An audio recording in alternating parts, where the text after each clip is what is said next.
pourra assurer en même temps l'enregistrement. Puisque vous le savez, avec les conditions sanitaires actuelles, il y a une bonne partie de la paroisse qui n'est pas là avec nous le dimanche. Donc on essaye aussi, pour qu'ils puissent quand même vivre ce culte, de leur proposer quelque chose, un enregistrement vidéo sur Internet dans les meilleures conditions possibles. Ce n'est pas encore tout à fait ça, mais ça va venir. Et on compte aussi sur, bien sûr, votre patience et puis aussi vos idées pour nous aider à améliorer le système. En tout cas, merci d'avoir patienté et toutes nos excuses pour le retard pour le début du culte. Merci à chacun d'entre vous d'être là. Celui qui nous réunit, le Seigneur, nous a fait des promesses que nous trouvons dans les Écritures. Il y a quelque chose de particulier qui est propre à la foi chrétienne, et que le Seigneur Jésus-Christ dit souvent dans les évangiles, qu'il te soit fait selon ta foi. Qu'il te soit fait selon ta foi. Il va le dire d'une autre manière, on utilisera pour vous la même mesure que vous avez utilisée pour les autres. Cela veut dire que dans notre relation avec Dieu, la limite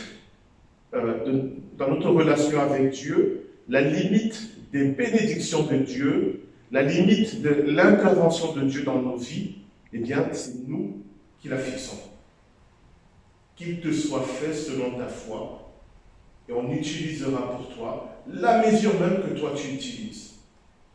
Cela veut dire que si nous pensons que Dieu peut beaucoup pour nous, alors il pourra beaucoup.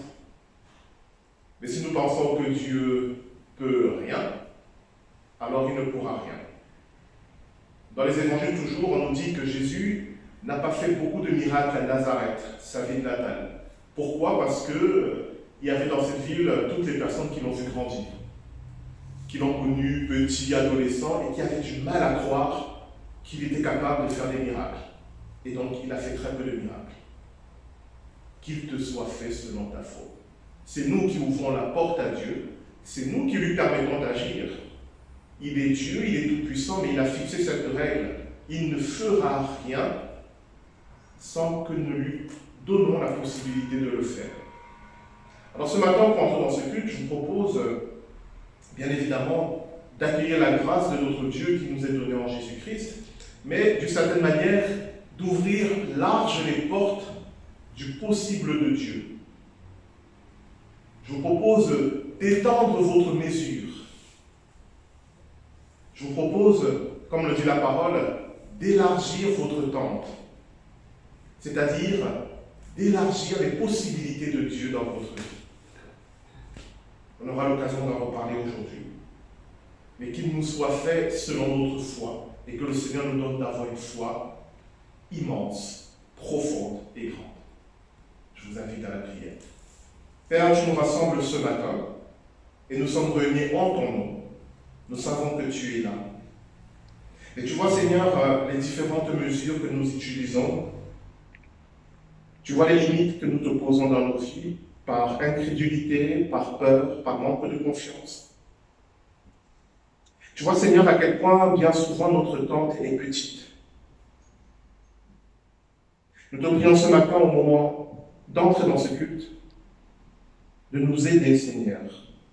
Viens au secours de notre manque de foi. Viens nous aider, Seigneur, à élargir le possible. Viens nous aider, Seigneur, à croire au-delà, Seigneur, de ce que nous sommes capables de comprendre. Viens nous aider, Seigneur, à avoir une foi petite comme un grain de moutarde, mais capable de te laisser accomplir des choses extraordinaires, comme le dit l'Écriture. Ce culte, Seigneur, il est pour toi. D'abord, parce que nous voulons te dire notre reconnaissance. Mais c'est aussi pour nous un moment de rencontre avec toi et les uns avec les autres. Que ton esprit nous guide, qui nous aide à entendre, à comprendre, à garder et à mettre en pratique tout ce que tu nous demanderas de faire. Oui, Seigneur, viens, nous conduis dans la prière, la louange, l'adoration. Et que ton esprit et que ta lumière brillent au milieu de nous. Au nom de Jésus-Christ, notre Seigneur. Amen. Nous nous levons pour chanter les couplets 1 et 4, tous unis dans l'esprit.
louons le Seigneur avec le psaume 108. Mon cœur est rassuré, ô Dieu. Je chanterai, je ferai retentir mes instruments. Voilà ma gloire. Réveillez-vous, mon luth et ma harpe. Je veux réveiller l'aurore. Je te louerai parmi les peuples, Éternel. Je te chanterai parmi les nations. Car ta bonté s'élève au-dessus du ciel et ta vérité atteint les nuages. Élève-toi au-dessus du ciel, ô Dieu, et que ta gloire soit sur toute la terre, afin que tes bien-aimés soient délivrés. Sauve-les par ta main droite et exauce-moi. Dieu a dit dans sa sainteté, je triompherai, je partagerai Sichem, je mesurerai la vallée de Sukkot. Galad est à moi, Manassé est à moi, Éphraïm est le casque de ma tête et Juda mon sceptre.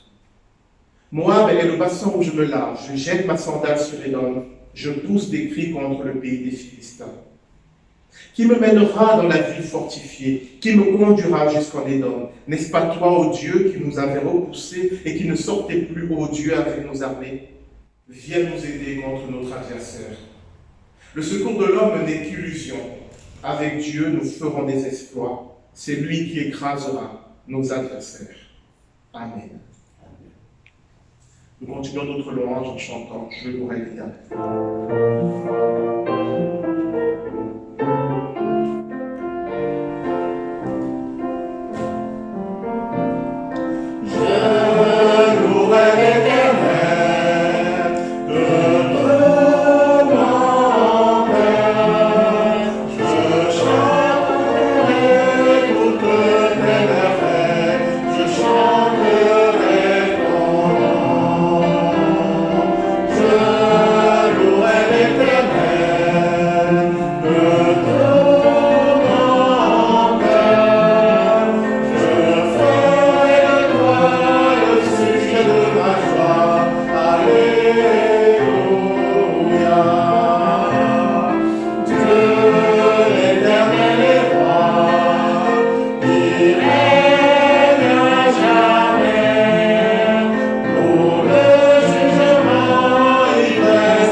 Dieu notre Père, combien de fois avons-nous douté de toi, de ta présence auprès de nous, de ton amour, de ta bienveillance?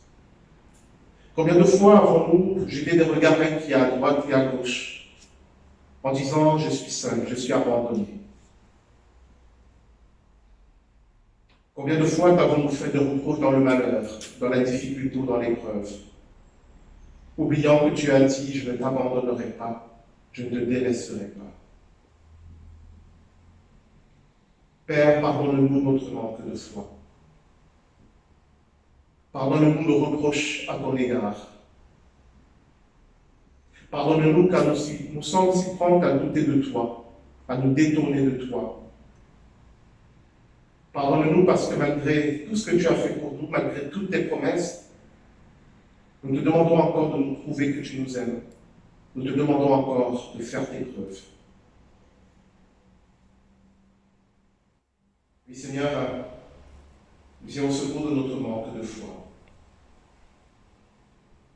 Aide-nous, Seigneur, à être de ceux qui te font confiance, à être de ceux qui savent que tu n'abandonnes pas tes enfants, à être de ceux qui savent qu'auprès de toi, il y a le secours, le réconfort et la paix. Père, nous te le demandons au nom de Jésus-Christ, notre Seigneur. Amen. Toujours ainsi, nous chantons « Ô Seigneur, je viens vers toi ».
Levons-nous pour recevoir les paroles de pardon qui nous viennent de la part. Le Seigneur Jésus-Christ a dit « Je ne suis pas venu pour les bien portants, mais pour ceux qui se reconnaissent pécheurs. » Il a dit « Quiconque s'élève sera abaissé, mais celui qui s'abaisse sera élevé. » Que ces paroles soient notre réconfort, soient notre force et soient notre assurance de ce qu'en Jésus-Christ, nous avons le pardon de Dieu. Qu'en Jésus-Christ, nous sommes élevés et qu'en Jésus-Christ, nous sommes réconciliés avec Dieu notre Père. Amen. Nous chantons encore « Ô Seigneur, je viens vers toi », le couplet 3.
Écoutons la volonté de notre Dieu telle qu'elle est exprimée par le Seigneur Jésus-Christ dans l'évangile de Matthieu au chapitre 6. C'est pourquoi je vous dis, ne vous inquiétez pas de ce que vous mangerez pour vivre, ni de ce dont vous habillerez votre corps. La vie n'est-elle pas plus que la nourriture et le corps plus que le vêtement? Regardez les oiseaux du ciel, ils ne sèment pas et ne moissonnent pas. Ils n'amassent rien dans les greniers. Et votre Père Céleste les nourrit. Ne valez-vous pas beaucoup plus d'eux? Qui de vous, par ses inquiétudes, peut ajouter un instant à la durée de sa vie? Et pourquoi vous inquiétez, vous, au sujet du vêtement? Étudiez comment poussent les plus belles fleurs des champs. Elles ne travaillent pas et ne tissent pas. Cependant, je vous dis que Salomon lui-même, dans toute sa gloire, n'a pas eu d'aussi belle tenue que l'une d'elles. Si Dieu habille ainsi l'herbe des champs qui existe aujourd'hui et qui demain sera jetée au feu, ne le fera-t-il pas bien plus volontiers pour vous, gens de peu de foi? Ne vous inquiétez donc pas et ne dites pas que mangerons-nous, que boirons-nous, avec quoi nous habillerons-nous. En effet, tout cela, ce sont les membres des autres peuples qui le recherchent. Or, votre Père sait que vous en avez besoin. Recherchez d'abord le royaume de Dieu et sa justice, et tout cela vous sera donné en plus. Ne vous inquiétez donc pas du lendemain, car le lendemain prendra soin de lui-même. À chaque jour suffit sa peine.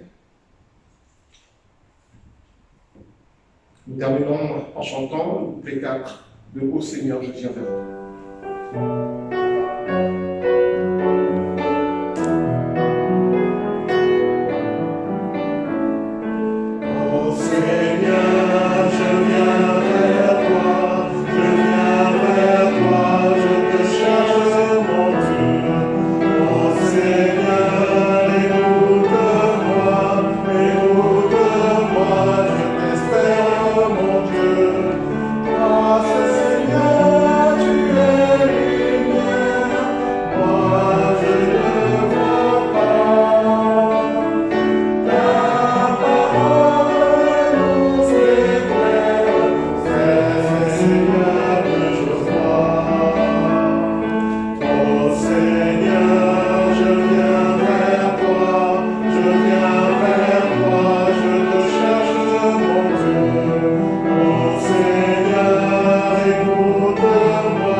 Le texte pour aujourd'hui, qui est le psaume 23, nous prions pour demander à Dieu l'aide de l'Esprit Saint, afin que cette parole que nous allons entendre devienne une parole de vie pour nous.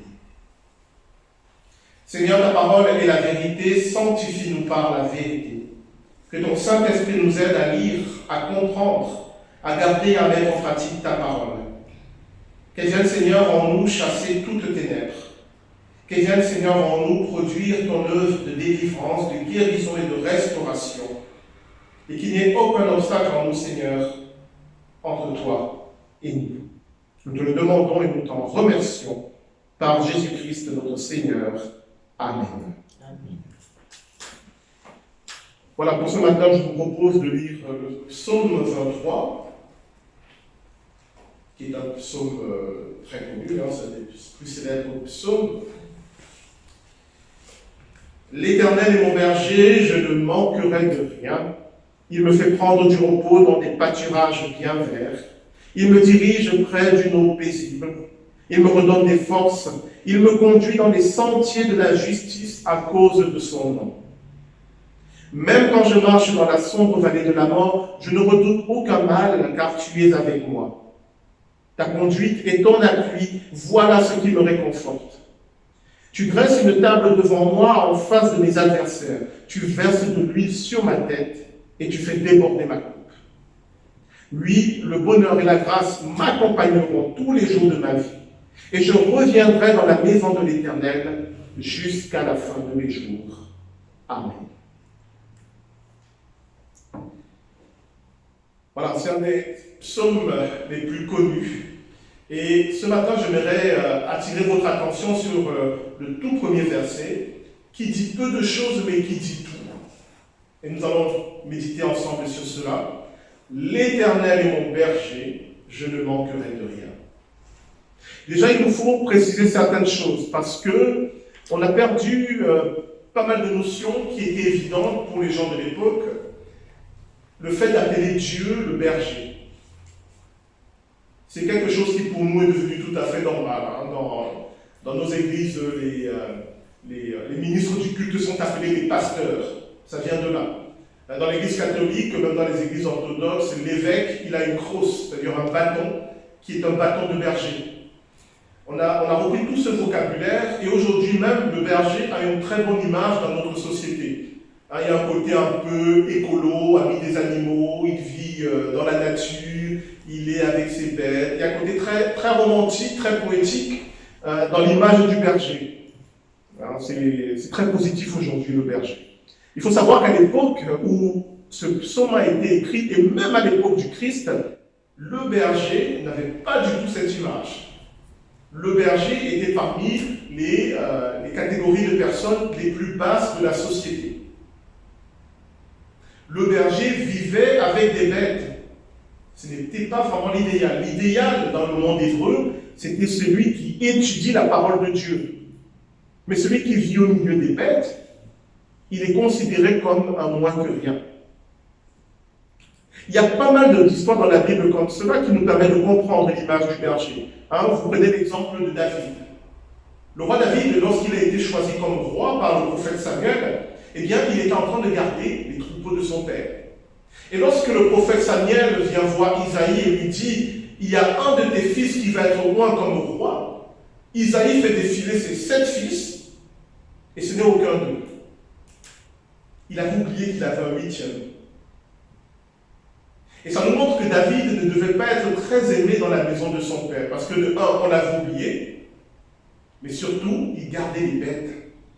Il était un berger. Et c'est le prophète Samuel qui doit rappeler à Isaïe, tu n'as pas d'autre enfant?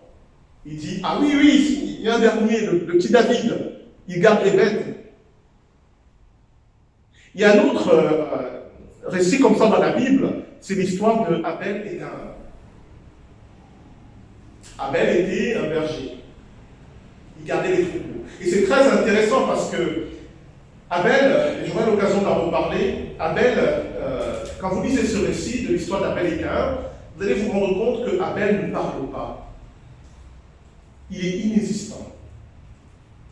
On nous dit que Ève a donné un nom à Caïn.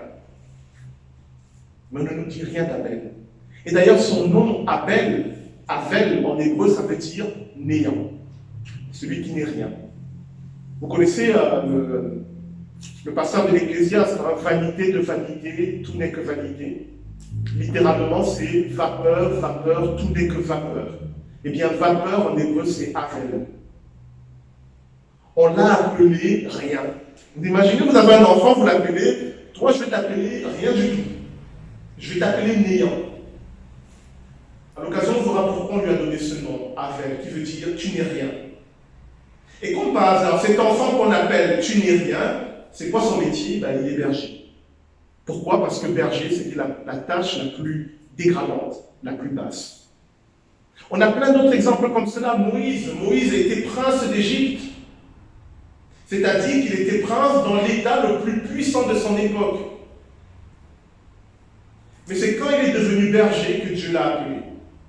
C'est-à-dire quand il était au plus bas de sa vie, quand il avait raté toute sa carrière, quand il se disait, ça y est, j'ai touché le fond, il n'y a plus rien à attendre de la vie, tu berger.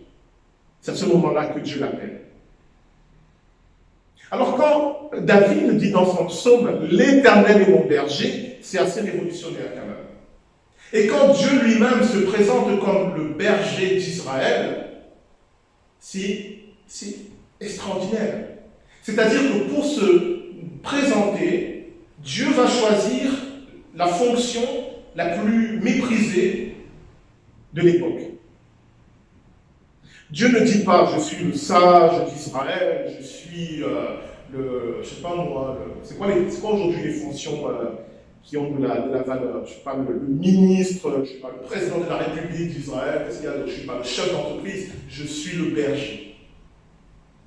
C'est-à-dire, tout ce que les hommes ont l'habitude de mépriser, de rejeter, Dieu dit, eh bien, moi, je suis ça. Il y a quelque chose qui nous est dit là. Ce n'est pas anodin que Dieu se présente comme le berger. Et on voit que, dans l'histoire, le Seigneur a tendance à prendre ce que les hommes méprisent pour l'élever. On a un exemple avec la croix, qui est devenue notre symbole chrétien. La croix était un instrument de torture, et mourir sur la croix, c'était la mort la plus dégradante pour quelqu'un. C'était la mort des esclaves. Les nobles se suicidaient. Chez les Romains, les nobles se suicidaient. Ou alors les décapitaient. Ça, c'est la classe. Comment tu veux mourir? Suicide, décapitation? Ouais, j'hésite. Allez, décapitation, allez. Ça, c'est une belle mort. Ou tu meurs au combat. Voilà, ça, ce sont les bons noms. Mais la croix, c'est la mort des esclaves. Si vous connaissez l'histoire de Spartacus, qui a mené la révolte des esclaves contre Rome, quand, spoil, la révolte a échoué, tous les esclaves ont été crucifiés. Donc quand on crucifie le Seigneur Jésus-Christ, c'est une humiliation totale, non seulement pour lui, mais pour tout son mouvement, pour ses disciples, pour sa famille. Et cette humiliation, le Seigneur la reprend, il la retourne, et ça devient un symbole de gloire, de vie, de succès. Le Seigneur rabaisse ce que les hommes élèvent, et il élève ce que les hommes rabaissent. Donc quand le psalmiste dit « L'Éternel est mon berger », c'est assez révolutionnaire. Quand Dieu se présente comme un berger, il nous dit quelque chose de fondamental. L'autre chose qu'il fallait savoir sur les bergers, c'est que, vous savez que selon les endroits, on a des pratiques différentes. Au Moyen-Orient, en tout cas, chez les Hébreux et chez les Juifs encore, le berger marche devant le troupeau. Tu sais que dans certaines parties de la France, le berger marche derrière le troupeau. Le troupeau est devant, le berger est derrière. Mais au Moyen-Orient, en tout cas dans cette partie, le berger marche devant le troupeau et le troupeau le suit. Et puis il y a cette image du troupeau. Chers amis, si l'Éternel est mon berger, eh bien je suis un mouton. Êtes-vous des moutons? Qui pourra dire sur son CV, je suis un mouton? On n'aime pas. Parce que dans notre société, le mouton a l'image d'être un animal bête, un peu buté, qui ne fait que suivre, qui ne décide de rien. C'est ça le mouton. Oui ou non? Je déteste le masque parce que c'est vrai que ça aide contre le Covid, mais je ne sais pas si vous me tirez la langue, ou si vous souriez, ou si vous... Oui ou non? Qui aimerait être un mouton? Est-ce que vous aimeriez que dans la rue, quelqu'un vous arrête et dit, toi, t'es vraiment un mouton? Est-ce que vous le prendrez bien? Normalement, non. On dirait, non, mais oh, je décide, je suis quelqu'un, je suis intelligent. Mais le roi David dit, l'Éternel est mon berger, donc, je suis un mouton. Ah, du coup, le psaume 23, vous le voyez différemment. Tout d'un coup, vous dites, ah tiens. Alors pourquoi il utilise cette image? Eh bien parce que tout roi David qu'il soit, un roi sage, intelligent, un grand guerrier, un roi puissant, eh bien comparé à Dieu, il est comme un mouton, une brebis dans un troupeau. Il faut beaucoup d'humilité pour reconnaître que devant Dieu, toute notre intelligence, toute notre force, toute notre gloire n'est rien. Il faut beaucoup d'humilité pour reconnaître que devant Dieu, tout ce que nous élevons, tout ce que nous trouvons important et grand, devient petit. Qui peut dire l'Éternel est mon berger? Mais le dire sincèrement. Et puis il y a quelque chose que cela implique, et là j'entre dans le dur du sujet. L'Éternel est mon berger, je ne manquerai de rien. Je vous avais dit qu'au Moyen-Orient, le troupeau suit le berger. Cela veut dire plusieurs choses. D'une, si l'Éternel est mon berger, ce n'est pas moi qui décide de la direction, du chemin et de la destination. C'est le berger. Moi, je le suis. C'est lui qui me montre le chemin. C'est lui qui me dit où on va. C'est lui qui sait par où il faut passer. Moi, je le suis. Est-ce que vous commencez à voir la difficulté? L'Éternel est mon berger. Et pourquoi je le suis? Parce que sortons de l'image du mouton qui permet de comprendre, mais qui n'est pas tout à fait notre relation avec Dieu. Pourquoi? Parce que Dieu nous a donné le libre arbitre. Dieu nous a donné la capacité de le rejeter. Pourquoi? Parce qu'il nous aime. L'amour de Dieu fait que quand il nous a créés, il nous a donné la possibilité de le rejeter. Pour que quand nous le choisissions, ce soit vraiment un vrai choix. Parce que si on n'a pas le choix, si on choisit Dieu parce qu'on ne peut pas faire autrement, alors ce n'est pas un vrai choix. Si on aime Dieu parce qu'on est obligé de l'aimer, ce n'est pas de l'amour. Le vrai amour, le véritable amour, implique la liberté. Dieu nous donne la possibilité de le rejeter pour que nous puissions le suivre volontairement. L'Éternel est mon berger, alors je choisis de le suivre. Mais je ne choisis pas de le suivre là où moi je veux aller, mais là où il veut aller. Et même si je passe par la sombre vallée de la mort, je ne crains aucun mal. Pourquoi? Parce que je lui fais confiance. Puisqu'il est mon berger, puisque j'accepte de le suivre, alors il y a quelque chose de fondamental, c'est que je lui fais confiance. Il m'amène vers le pâturage. Il ne m'amène pas à l'abattoir. Il me protège dans les chemins dangereux. Il ne m'abandonne pas au milieu de la route. Qu'est-ce que cela veut dire concrètement? Mais cela veut dire que, à un moment, il faut se poser la question, qui dirige ma vie? Est-ce que c'est moi? Ou est-ce que c'est le Seigneur Jésus-Christ? Qui dirige ma vie? Et diriger ma vie, cela veut dire que dans les directions, dans les choix que je fais pour ma vie, qui a le dernier mot? Concrètement, parce qu'il faut être très concret, qu'est-ce que cela veut dire? Quand je veux choisir un travail ou changer de travail, qui est-ce que je consulte en premier? Quand je veux prendre des décisions pour ma vie, est-ce que je m'arrête pour prier, pour demander à Dieu, est-ce que c'est la bonne chose à faire? Est-ce que c'est ce que Dieu attend de moi? Qui dirige ma vie? Quand je veux acheter une voiture, une maison, quand je veux faire un prêt, est-ce que je m'arrête d'abord pour dire Seigneur, est-ce que c'est ce que je dois faire? Est-ce que je dois attendre? Est-ce que je dois y aller? Qui dirige ma vie? Qui donne la direction? Si dans toutes les décisions importantes de ma vie, je n'ai jamais consulté Dieu, eh bien l'Éternel n'est pas mon berger. Il faut être concret. Il n'est pas mon berger. C'est moi qui décide où je vais. C'est moi qui choisis le chemin. L'Éternel est mon berger, veut dire que c'est lui qui dirige. Et cette direction, elle est concrète. Vous ne pouvez pas savoir le nombre de fois où j'ai prié avant de venir en tant que pasteur ici. Est-ce que c'est vraiment là que tu m'attends? Est-ce que c'est là qu'est ma place? Sinon, où est-ce que tu m'attends? Si c'est là, il faut me le confirmer. C'est comme cela que chaque fois qu'on doit prendre une direction, on ouvre la possibilité à Dieu de nous dire oui ou non, ou de nous montrer autre chose, alors là, il est vraiment notre berger. Mais ce n'est pas suffisant parce que s'il m'a montré la direction, il faut que j'accepte de le suivre. Et parfois, la direction qu'il me montre n'est pas forcément celle que je voulais. Et là, il y a un conflit d'autorité. Qui va décider? Qui va trancher? Est-ce que c'est le berger ou le mouton? Sérieusement, vous avez déjà vu ça? Vous avez déjà vu un berger qui dit à son troupeau, écoutez, là sur la montagne, il y a des faux pâturages. Et là, il y a une brebis qui s'avance, qui dit, bon, toi le berger, écoute, je connais le terrain mieux que toi. Moi, je dis qu'il faut aller plutôt par là. Souvent, nous sommes comme cela avec Dieu.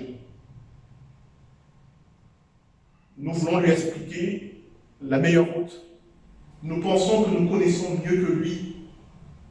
Posez-vous vraiment cette question. Si vous croyez que Dieu existe, vous pensez vraiment que vous connaissez la route mieux que lui?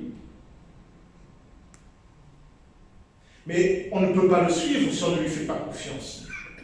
Si je pense que Dieu est un peu bête, ou en tout cas qu'il me veut du mal, je n'accepterai jamais le chemin qu'il me propose. Il faut être cohérent.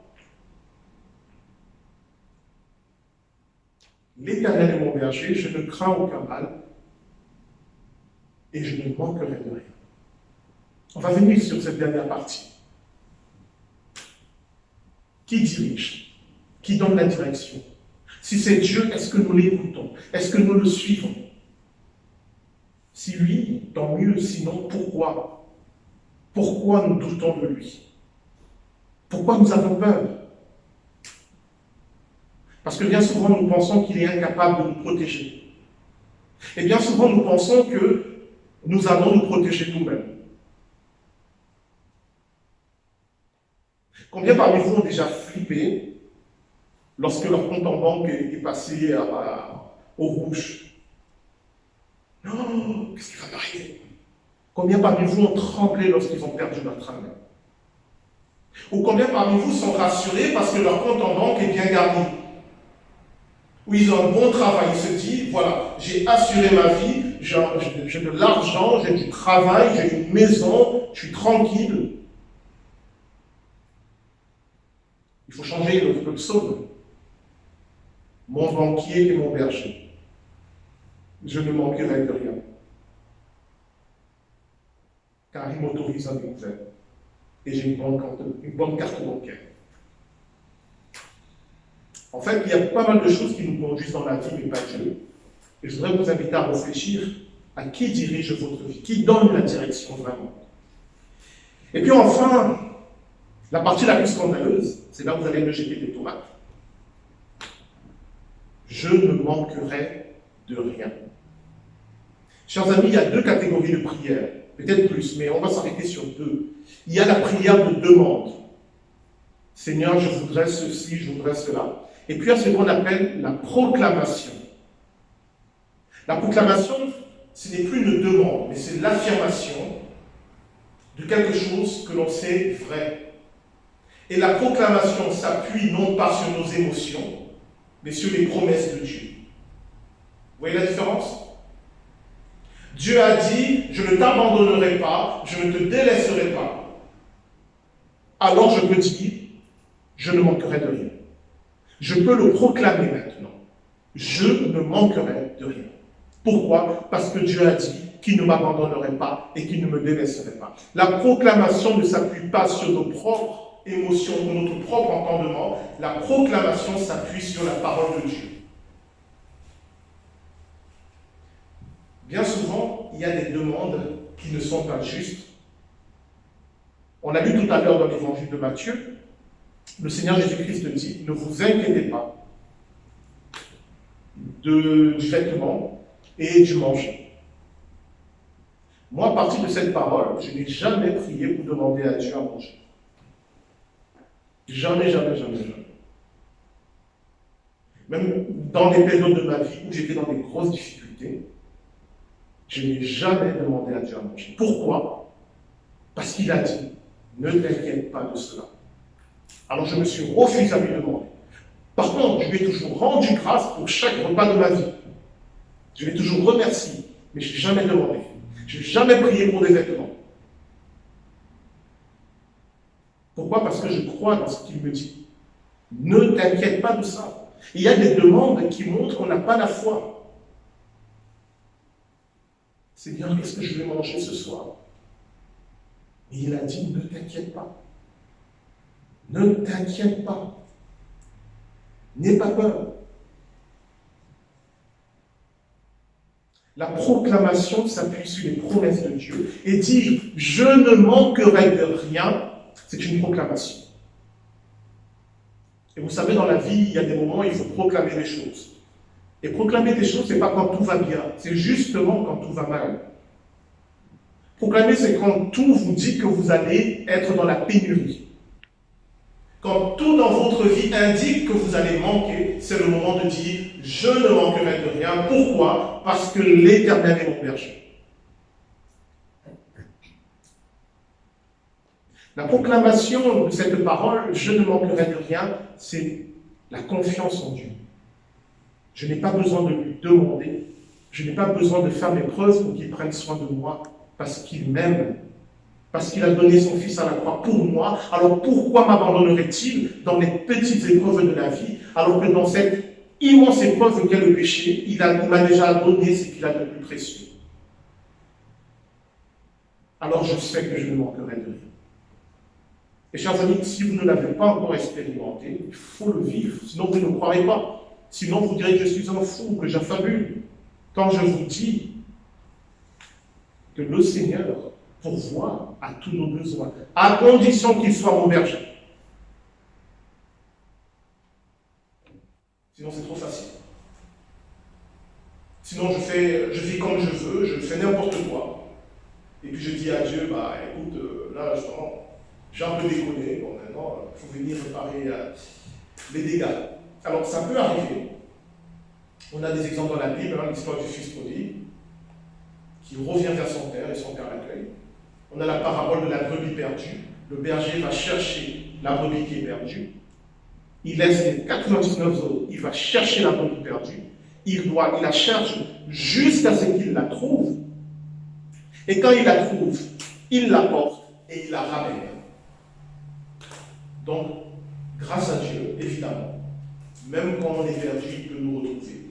Encore faut-il que la brebis accepte de rentrer.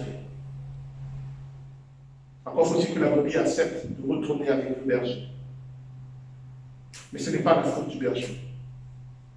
Quand elle est perdue, il la cherche jusqu'à ce qu'il la trouve. Et quand il l'a trouvée, il la ramène. C'est pourquoi il est dit, l'Éternel est mon berger, je ne manquerai de rien.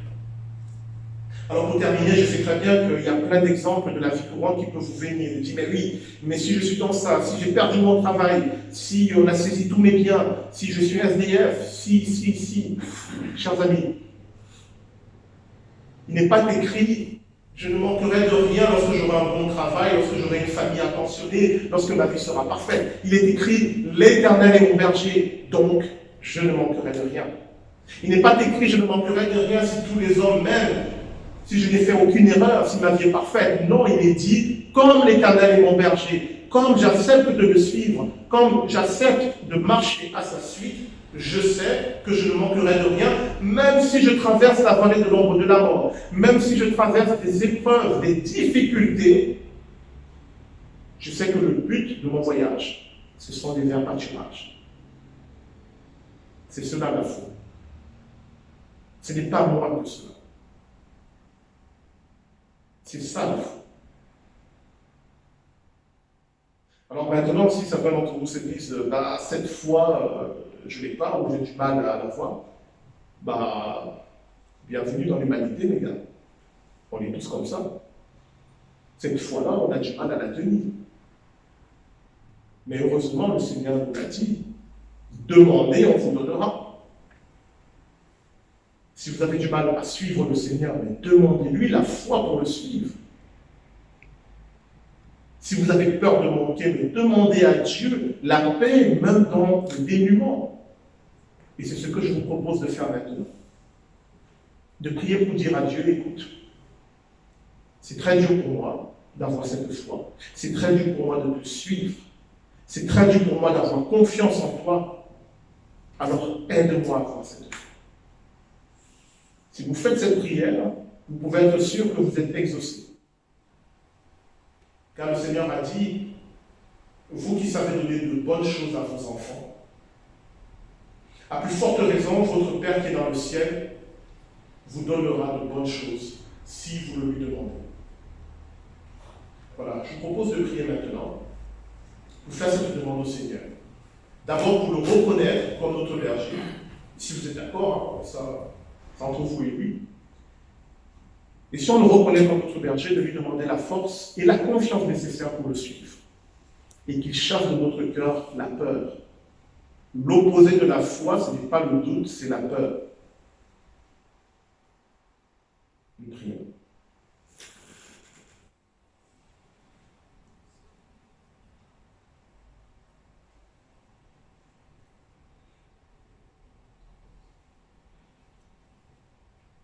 Dieu notre Père, dans ce monde, il y a beaucoup de puissances qui aimeraient diriger notre vie, dont nous-mêmes. Et c'est vrai, Seigneur, que nos vies soient parfois dirigées par des choses qui ne t'honorent pas. Soit c'est notre ego qui dirige notre vie, soit c'est les puissances d'argent, les puissances de ténèbres. Mais il y a tellement de puissances dans ce monde qui veulent prendre ta place. Eh bien, ce matin, Seigneur, nous voulons faire comme le roi David. Nous voulons nous reconnaître, quelle que soit notre intelligence, richesse, force, capacité, nous reconnaître comme étant membres de ton troupeau et dire que tu es notre berger. Tu es celui que nous décidons de suivre, que nous choisissons de suivre, que nous voulons suivre. Mais tu vois aussi que dans les difficultés de la vie, nous avons des moments de doute, de peur, d'hésitation. Parfois, nous refusons le chemin que tu nous proposes parce qu'il ne correspond pas à nos attentes ou parce que nous avons peur de la souffrance. Alors, viens à notre aide, Seigneur, pour que nous te suivions dans la paix, dans le calme et dans la confiance. Pour que nous continuions à marcher à ta suite, même si nous traversons la vallée de l'ombre de la mort. Aide-nous, Seigneur, à avoir cette foi pour marcher après toi et pour garder confiance. Car nous savons que tu nous mènes vers de bons pâturages. Nous savons que tu as pour nous des plans de bonheur et de joie. Fais taire en nous, Seigneur, cette voix qui sème le soupçon, qui sème la peur, qui sème le doute. Mais que ce soit ton Esprit Saint qui parle dans notre cœur. Nous te le demandons, Père, au nom de Jésus-Christ, notre Seigneur. Amen.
Voilà, nous nous levons pour chanter. Seigneur, tu cherches tes enfants.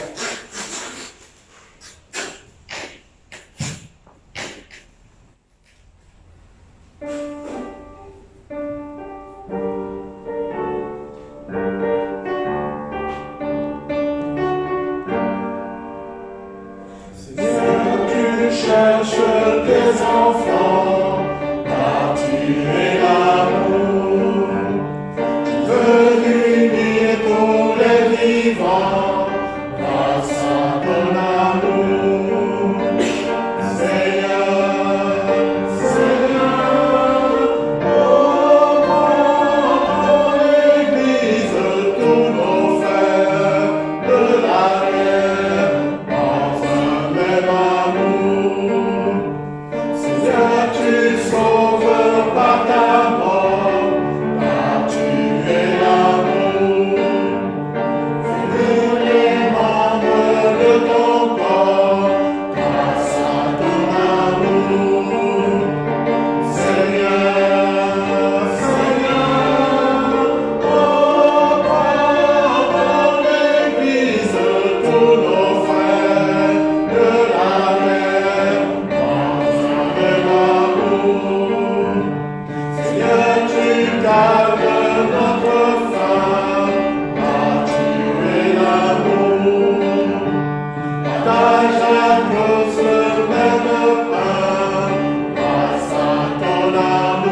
proclamer ensemble le symbole des apôtres qui va s'afficher sur l'écran. Je crois en Dieu, le Père Tout-Puissant, Créateur du ciel et de la terre, et en Jésus-Christ, son Fils unique, notre Seigneur, qui a été conçu du Saint-Esprit, est né de la Vierge Marie. Il a souffert sous Ponce Pilate, il a été crucifié, il est mort et a été enseveli. Il est descendu aux enfers. Le troisième jour, il est ressuscité des morts. Il est monté aux cieux. Il s'est assis à la droite de Dieu, le Père Tout-Puissant. Et de là, il viendra pour juger les vivants et les morts. Je crois au Saint-Esprit. Je crois à la Sainte Église universelle, la communion des saints, la rémission des péchés, la résurrection de la chair et la vie éternelle. Amen. C'est le moment des offrandes et suivi par des annonces. Comme vous savez, nous ne passons plus dans les mouvements pour les collectes. Donc, en son temps, vous pouvez mettre vos dons dans les paniers d'offrandes. Je prie pour les offrandes.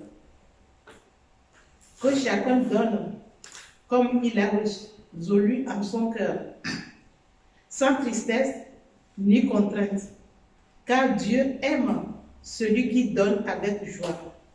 Et Dieu a le pouvoir de nous combler de toutes sortes de grâces, afin que, possédant toujours à tout égard de quoi satisfaire à tous nos besoins, vous ayez encore en abondance pour toute œuvre bonne. Amen. Nous allons poursuivre par les annonces.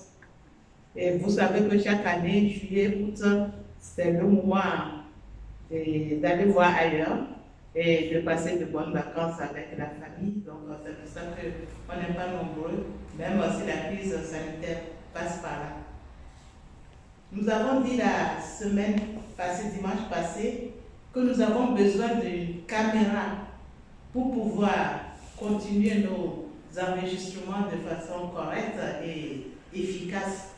Et nous remercions notre pasteur qui se débrouille, mais nous sommes nombreux pour pouvoir acheter cette caméra et ça coûte 500 €.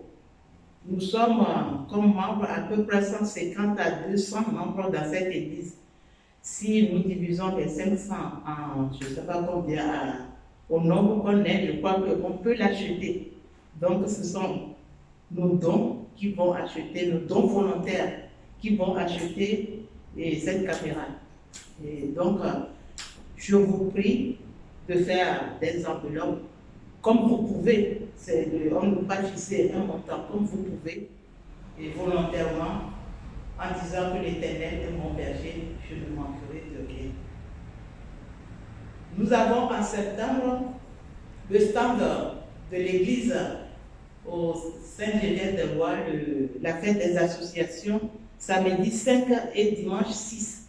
La liste des volontaires qui peuvent tenir ce stand se trouve sur le bureau fait par notre trésorier François. Vous n'êtes pas obligé de rester toute la matinée ou bien toute la soirée. Vous mettez les horaires que vous pouvez. Et c'est important pour que nous puissions passer autour de rôle, c'est très bien. D'accord? Et n'oubliez pas, il y a parcours Alpha qui va commencer à longtemps, on va continuer à faire des annonces. Et l'entrée de l'église, officiellement, c'est le 5 septembre. J'annonce aussi que notre assemblée générale ordinaire a été avancée. Ce sera le 27 septembre. Donc, je vous prie de marquer ça dans vos agendas pour que nous soyons nombreux pour cette assemblée. Voilà, avant de nous séparer, on va prier les uns pour les autres. En fait, comme la dernière fois, si vous avez des sujets de prière dont vous estimez que c'est important de le partager avec l'Église, n'hésitez pas à le signaler. Pour les chefs d'État du monde entier. Pour les chefs d'État du monde entier. Oui. Oui. Quoi? Bon, toutes mes condoléances. C'est Bertrand. On va porter Bertrand et toute sa famille. Toutes mes condoléances, Bertrand. Priez pour notre assemblée parce qu'il y aura l'élection des nouveaux conseillers, D'accord. Alors, je propose qu'on va commencer à prier pour Bertrand, pour sa famille, et puis on priera pour notre assemblée générale et enfin on terminera en priant pour les chefs d'État. Nous prions.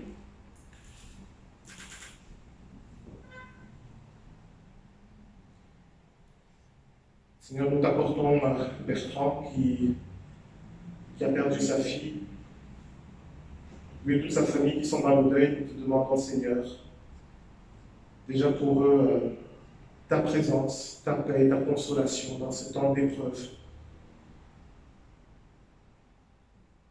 Nous savons qu'elle est auprès de toi maintenant et nous te prions pour ceux qui doivent rester, qui doivent continuer leur vie sans elle. Aide-les, Seigneur, à avancer. Aide-les à espérer de nouveau. Devant le tel Seigneur, toi qui connais les cœurs, tu sais ce dont Bertrand a besoin. Nous te prions de le lui apporter. Et de nous montrer aussi à nous comment nous pouvons être auprès de lui des témoins de ton amour et de ta présence. Que ta paix, Seigneur, soit sur toute sa famille. Que ta paix soit avec lui.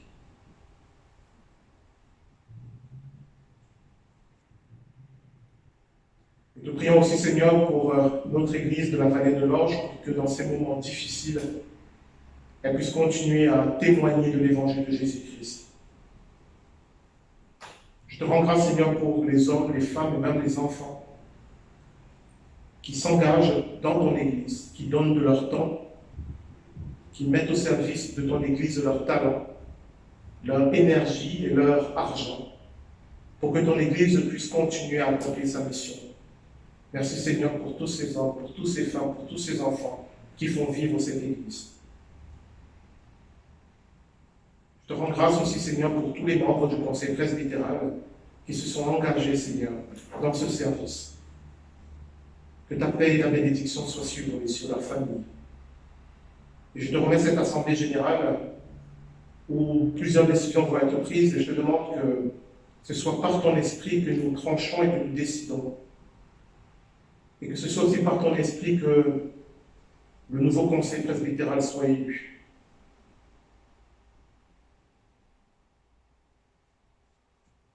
Enfin, Seigneur, tu nous demandes de prier pour tous ceux qui exercent de l'autorité au milieu de nous. Et nous voulons t'apporter nos dirigeants. Nous te prions de leur donner de la sagesse et de l'intelligence et de les aider dans les choix et les décisions qu'ils vont prendre et qui vont avoir un impact sur nos vies. Puisque nous sommes en France, Seigneur, nous te prions particulièrement pour le président de la République, Emmanuel Macron, et son Premier ministre et tout le gouvernement, en te demandant, Seigneur, de les aider dans leur travail, afin que nous puissions continuer à vivre en paix dans ce pays. Nous te demandons, Seigneur, de les entourer de collaborateurs et des conseillers qui soient sages et justes, et d'écarter d'eux les mauvais conseillers, tout ce qui les entraîne, eux et le pays avec, dans les chemins qui ne sont pas de toi. Tout cela, Père, nous te le demandons au nom de Jésus-Christ. Et c'est toujours en son nom que, tous unis avec nos frères et sœurs en Christ dans le monde, nous élevons vers toi cette prière. Notre Père qui es aux cieux, que ton nom soit sanctifié, que ton règne vienne, que ta volonté soit faite sur la terre comme au ciel. Donne-nous aujourd'hui notre pain de ce jour. Pardonne-nous nos offenses, comme nous pardonnons nous aussi à ceux qui nous ont offensés.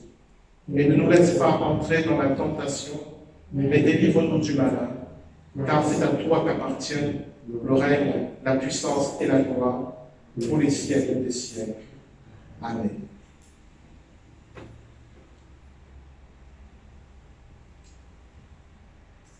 Il y a deux manières de vivre la foi chrétienne. Il y a une manière, je dirais, religieuse, parfois intellectuelle et détachée, où ce n'est qu'un ensemble de dogmes avec lesquels on peut être d'accord ou ne pas être d'accord, qu'on trouve intéressant ou pas intéressant, qui nous font réfléchir, voilà, c'est une manière de vivre cela.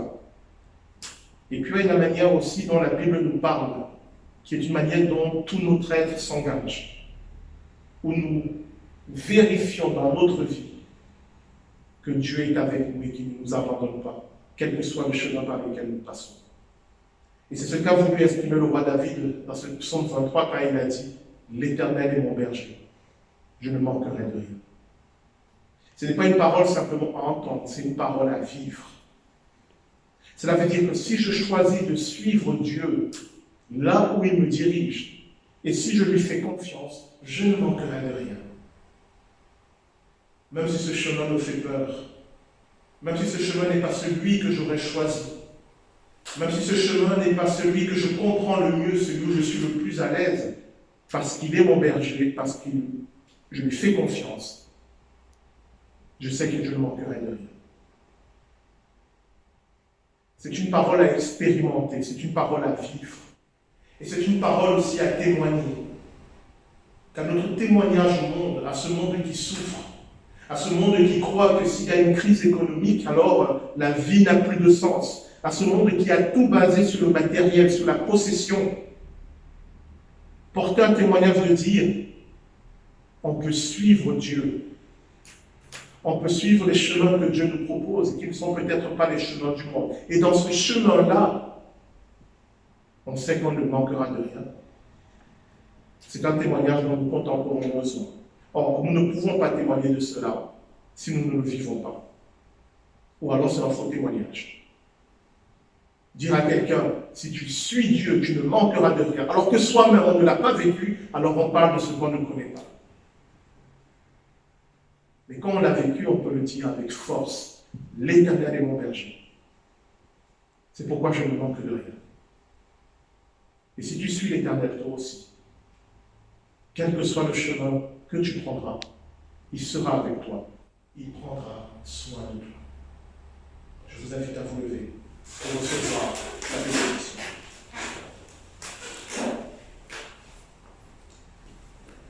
Que le Seigneur vous bénisse et vous garde.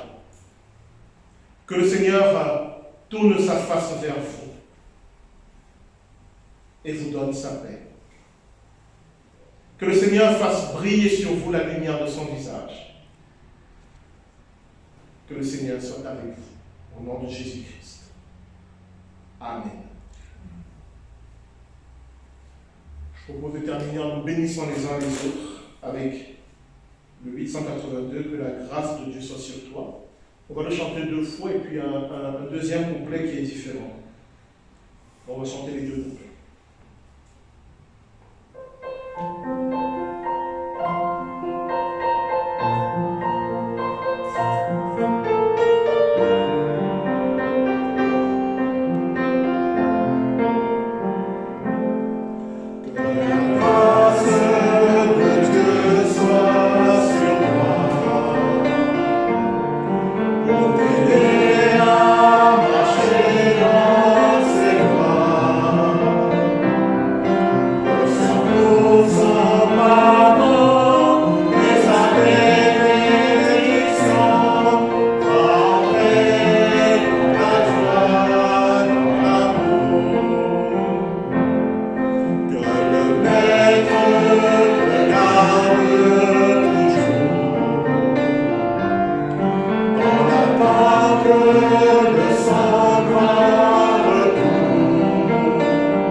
Voilà, bon dimanche à tous.